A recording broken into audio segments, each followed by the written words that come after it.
ওমা, এটা কি বানিয়েছো গো? এটা পেঁপের ঘন্ট করেছি বাঁধাকপির মতো করে, পেঁয়াজ রসুন টসুন দিয়ে। খেয়ে দেখ কেমন হয়েছে। আর এখানে খাসির মাংস, ওহো।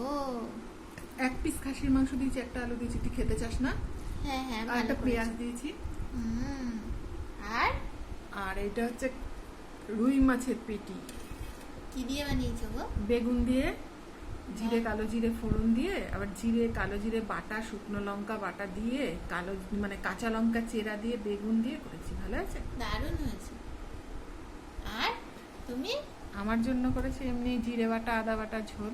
আমি তো ওটা খাই না। বাহ, দেখতে তো ভালোই হয়েছে। আমার এই পেঁপের ঘন্ট আর একটু পটল ভাজা। আর একটু পেঁপে দিয়ে খেয়ে দেখি কেমন হয়েছে রান্নাটা। তুই তো খাবি না বলছিলি, তাই আমি বললাম একটু দিই জোর করে। হুম ভালো হয়েছে। হুম